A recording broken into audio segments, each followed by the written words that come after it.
Welcome back to Take Action News, everybody. David Shuster here. First weekend in February. So glad to have you with us. An amazing turnaround for Republicans in Congress. It was just over the past week when Eric Cantor, one of the leaders of the Republicans in the House, said that Republicans would not hold the government hostage. They would not force a government shutdown. That as long as existing budget levels continued, then the Republicans would not shut down the government. This was something of a retreat from Republicans who had insisted that there had to be massive spending cuts in order to keep funding the government. Republicans have decided to back off. This comes after a number of advisors and strategists have told the Republicans that if they're going to have any chance of regaining some power at the presidential level or in the Senate, that the House Republicans had to temper things a little bit and not be viewed as so extreme. Is this strategy a wise one for them? How should the Democrats respond? We're so pleased to be joined now by Sally Kohn. She's a liberal political commentator, community organizer, founder, and chief education officer of the Movement Vision Lab, which is a grassroots think tank. Sally's also a contributor at Fox News Channel and has her writings published by the Washington Post, USA Today. Sally, welcome to Take Action News. Hey, glad to be on with you, David. Great to have you. So, Sally, what do you make of the Republican retreat on these budgetary issues? I love it.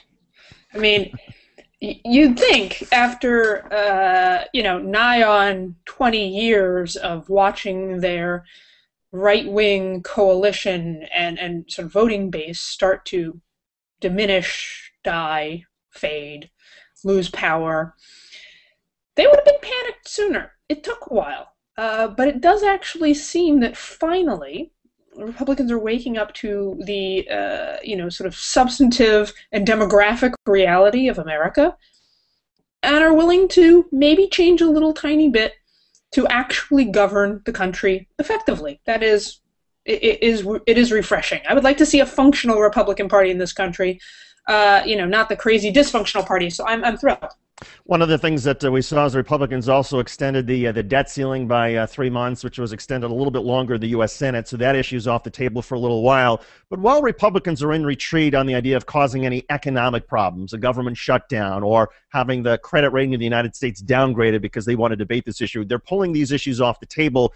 Do you imagine that we're going to see a moderate sort of position on things like gun control or immigration, where you have some Republicans in border states who are dead set against the proposals that some other Republicans agreed upon this past week?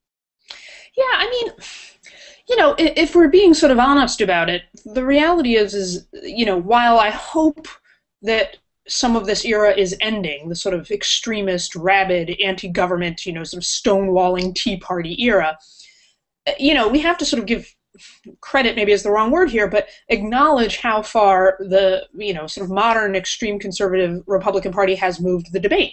So, for instance, the fact that we're even debating right now at this moment where we need government spending and stimulus more than ever, that we're even both sides so fixated on the deficit is a testament to their having shifted the debate. Same thing, the fact that we're even debating whether we should, and including Democrats, whether we should ban high-capacity magazines. The idea, we've spent so much and done so much on border security in the last 10 years, and yet the idea that we have to do even more, these are vestiges of their power and influence in the debate.